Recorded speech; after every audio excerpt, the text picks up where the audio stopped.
I don't give a damn how many rides I do. I really don't. Like that metric to me, because when you do a profit and loss statement, it's revenue, man. It's like you don't get paid for the number of rides. Like that does not impress me when somebody says, "Oh, I do all these rides." Like, so what? Like, what do you get? How much are you getting per ride? That's what I want to know. I love that, Bruce. I love that.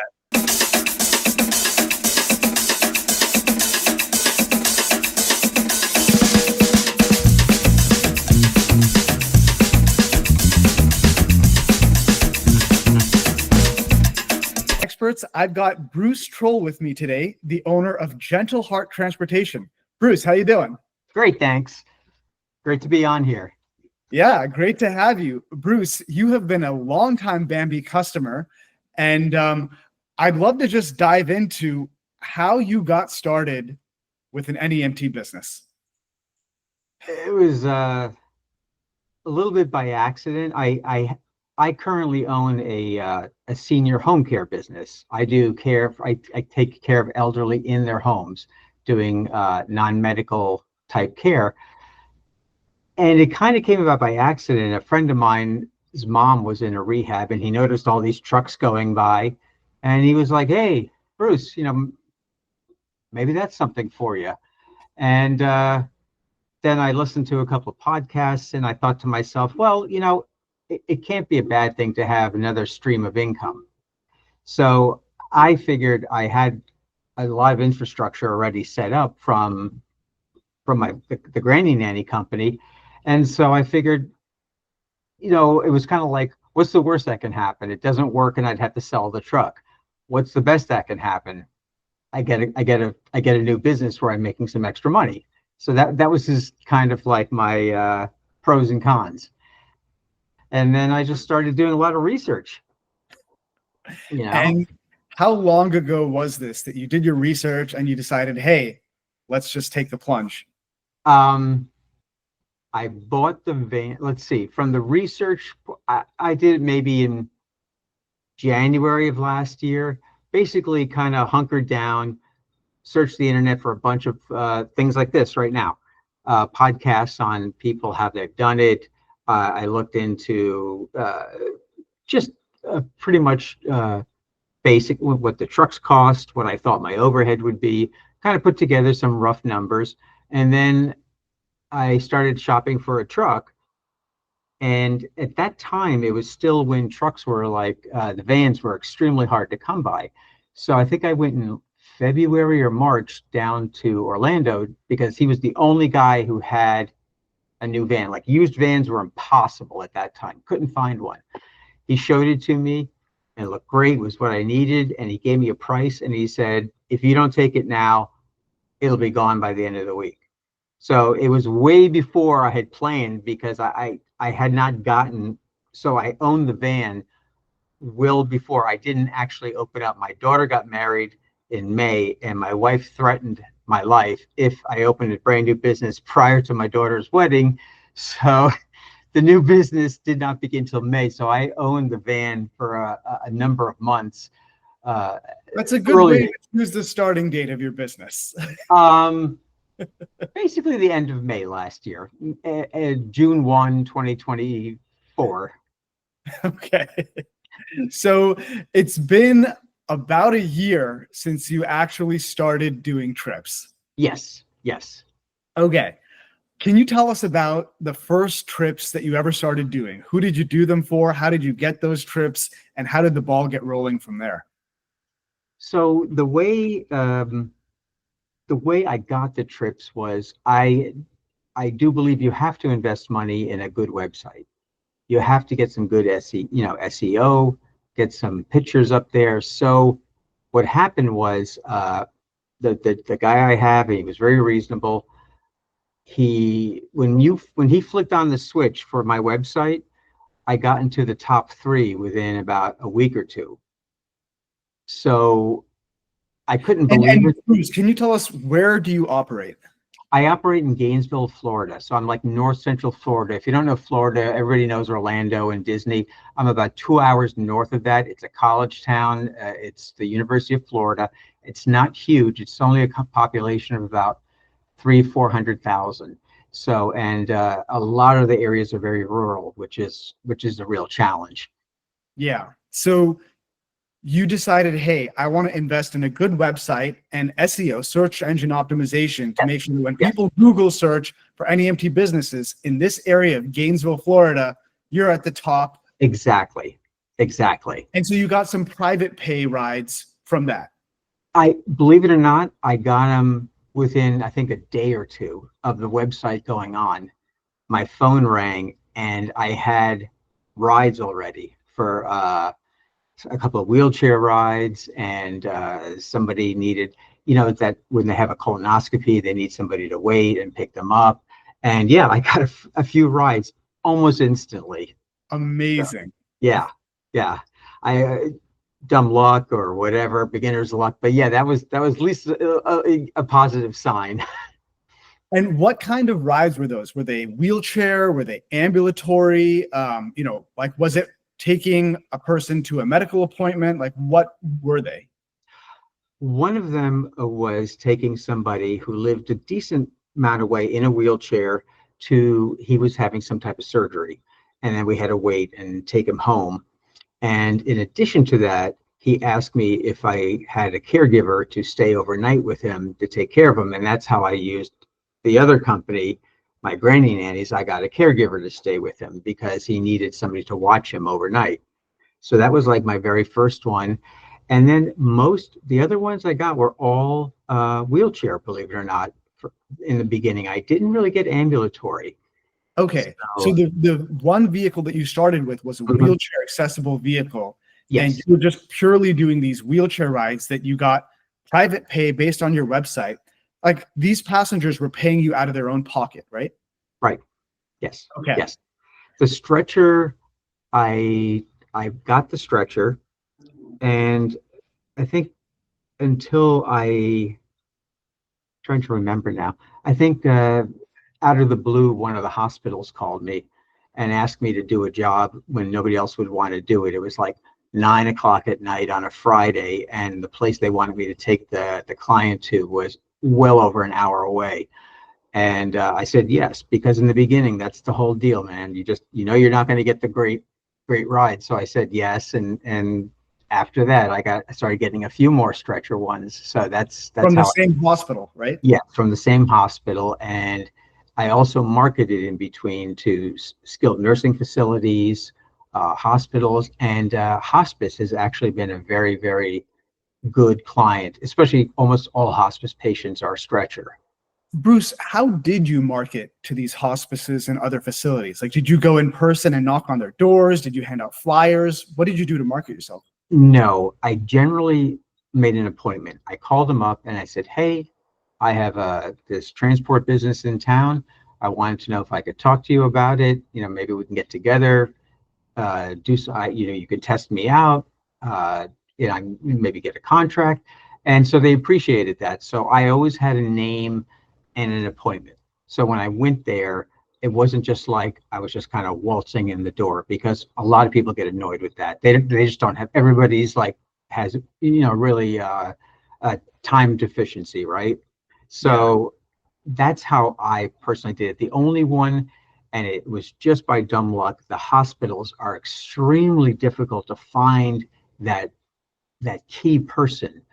And what happened was, when I did that favor for the lady, she said to me, "Well, I'm not, I don't know your name. You're that familiar." And I talked to her and I said, "I'm having a hell of a time finding the right person." She goes, "Well, I happen to be it."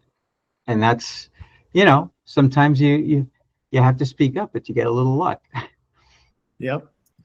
And so you meet with these hospitals, and I'm sure that they were getting rides done some other way before you met Yes. with them, right? So how did you wedge your way into working with them? Basically, with any of the skilled nursing facilities, hospice, all of them, you have to be willing to take the jobs nobody else will. My whole philosophy is just say yes. They say, "You work on weekends?" Yes. Do you work, yep, sure. Even if you don't know what you're doing, you just, "Yeah, sure, I'll take care of that. No problem."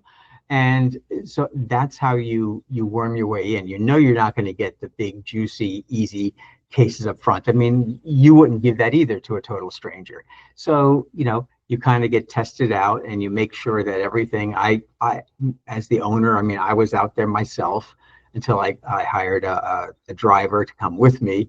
And yeah, you have to expect that in the beginning. Just there was never a time I said no. They called me all odd hours. I got up and I did it because you got to earn you got to earn your wings. It's but people remember that. I love the hustle. I love the hustle. So the first one you did, you mentioned, was a 9 p.m. stretcher ride from a hospital. Was that like a discharge?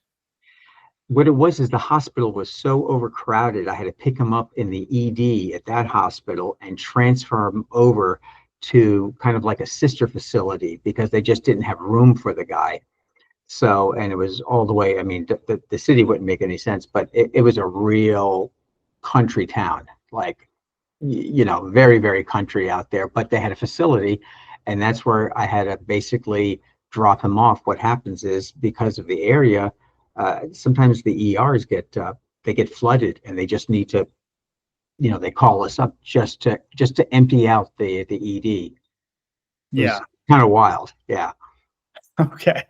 And that was your first stretcher ride. Yes. Yes. Okay.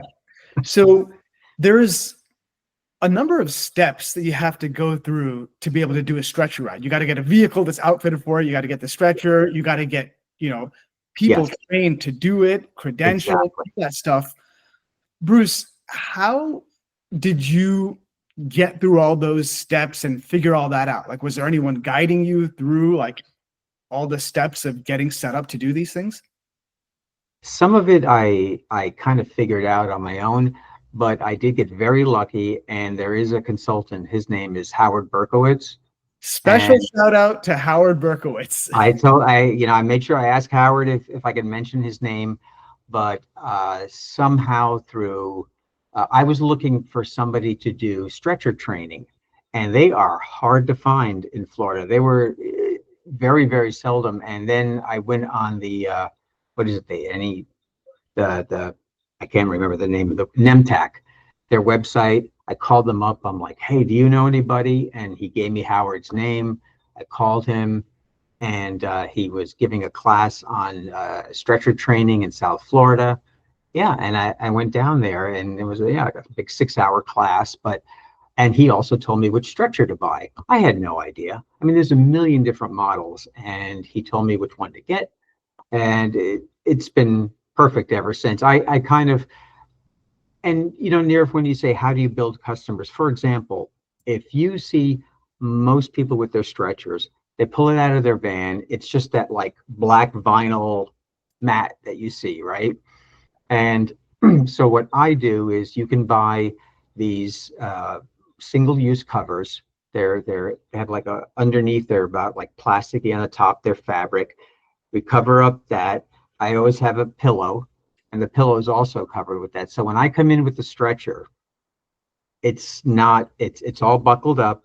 It has that extra cover on it, and the people especially in the hospitals, nurses appreciate that. They're like, okay, this guy he takes the extra step because they want to see that, things are sterile and clean. And my guys always come in with, I don't allow shorts, no matter how hot it is. It's jeans or khakis, pants, and they wear, one of my polos. So that's how I demand things, and that's how you build a rep. Yeah. I hate when I see people walk in there and they just look sloppy. I mean, it's not good. Yeah. And I mean, by focusing on quality service, good branding, professionalism, you've been able to build up your private pay work Yes. quite a bit with the different kinds of healthcare facilities in the area. Talk to me about how many different kinds of facilities you work with and how that's grown over the 1 year that you've been in business. Well, there's multiple skilled nursing facilities, rehab facilities, and what happens is when you just get that break in one of them, right? You start doing it, and You do have to go to networking events. They have networking events for people in the healthcare business. You bring your cards along, and you just have to start. And sure enough, because in almost every town, they will know one another. Okay. The discharge people and the discharge planners and the managers, they all kind of know one another because a lot of them change jobs, especially in a town this size. So once you get one and you get to have a relationship with them, there and you have to be on time, you know, and you're like the perfect example of a guy who always answers the phone. Like there's never a time you don't answer the phone. You would be, no, this is something that people do not understand. For example, I got a contract with an assisted living facility for 2 months because their drivers were out sick. So this is just, most assisted living facilities do not need us because they have their own little transportation to take people from there to the doctors. Well, Right. their people were sick. She told me the reason I got it, she sent out emails to half a dozen NEMTs, and I was sitting on my couch. I saw the email. It came out like 9, 10 o'clock at night. She said, this is what I'm looking for. And I immediately just on my phone, I said, sure, I can do, again, just say yes. Like, sure, I'll do it. Like when, and when I had a meeting with her, she told me most of them never replied or replied in 2 weeks. So there you go. You got to stay on top, like just like you. When the phone rings, people, I answer the phone early in the morning and after hours. I do the on call, and same thing on weekends. So when people call and actually speak to somebody, not in the Philippines or someplace else, or they'll be like, "Oh my God, are you a real person?" They'll say to me, and that's how you grab, you know, uh, all it takes is just speaking to them, taking your time, explaining to them, but be there for them and follow up. It's You simple know, stuff, but you'd be it really surprised. is. It's the basics. Bruce, I wouldn't be surprised. No, it's amazing how much you just got to do the basics, and that'll get you so far. And so many people don't do it. I will admit, when I called my competition, most NEMT are like single operators. So they're like driving and answering the phone. And when I called, there was only like one place that really had, not a secretary, but somebody you could tell professional in an office who could schedule. Everybody else I called, you could tell they were in the van. I called multiple times. I called and I had my wife call, different prices each time, just kind of like, yeah, I think I could do it. I'm kind of busy. Usually I charge this, but I'll give you this price this time. It was just extremely unprofessional. A lot of them couldn't speak well. They kind of mumbled. Uh, it literally makes it be glad people do that, because when you start new and you actually are professional, people will gravitate towards you because the bars are set so low in NEMT. I hate to say, but really, I mean, Yeah. So it seems like there's no other professional, strong competitor in your area in Gainesville. there is one they have, a decent size amount of trucks, but everybody else is kind of like those single operators. So there's one bigger one, everybody else, and then now there's me. But like I said, I want to be the big guy. So Gotcha.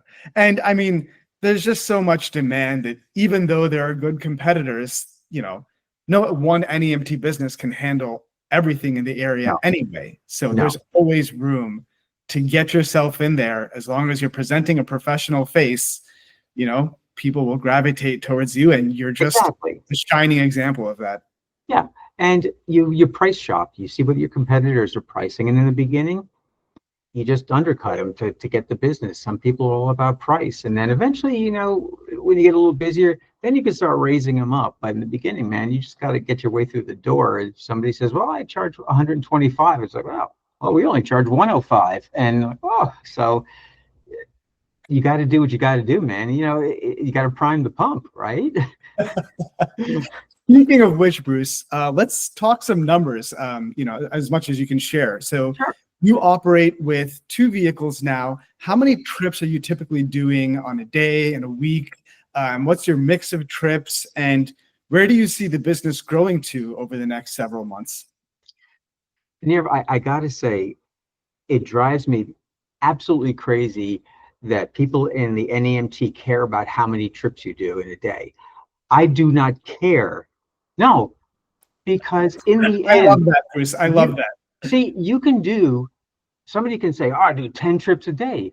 Great. But if you're doing it for a broker and they're ambulatory and you're getting $15 a trip, you made $150 all day. That's That not is going to do it. exactly right. And It the makes most no sense. successful Bambi customers I talk with are the ones that actually do fewer trips a day, but they just do way higher paying trips because they actually did the work to go and get those private pay contracts with facilities that actually pay good money.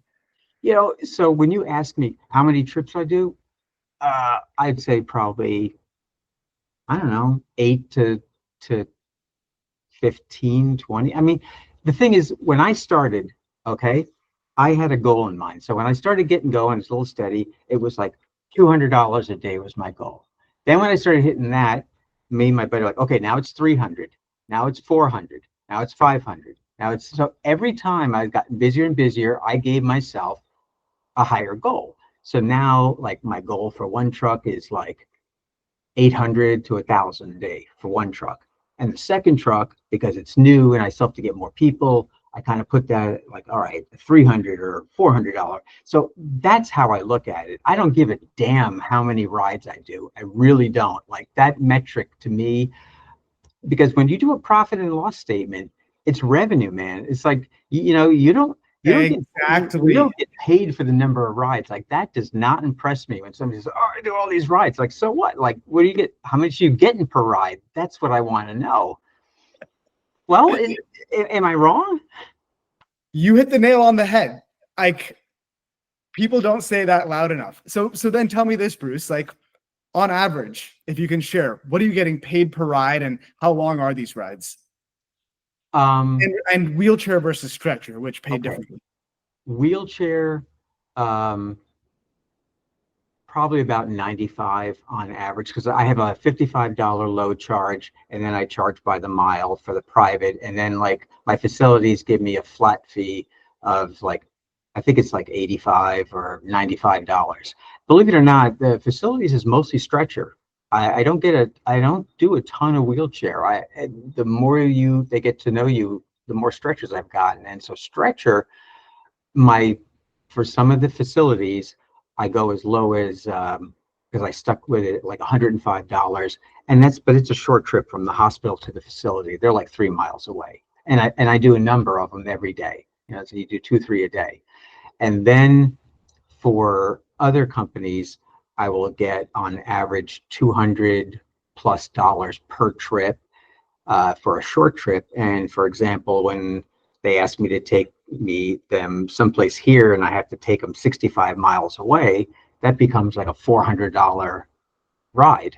Because I tell the people up front, and I say, people say to me, you can't charge for dead miles. And, if people don't know, dead miles are the miles where you're not transporting somebody. But if you have to travel 65 miles to pick up somebody, that costs you time, you're paying your driver, cost you gas, wear and tear. And so I build that into my pricing. And I say I've got almost no resistance. Even the brokers you can squeeze, because when they know you're out there, you can up their prices. They're not that firm. No, really, it's like, you got to look at the dollars, man. It's like, I look at it Yeah. as just, I need to generate X amount of dollars. That's what gets me going. Run, baby, run. Run, baby, run. Awesome. Thanks, Bruce. You're welcome, Nev. Have a great weekend, man. Take You care. too. All right.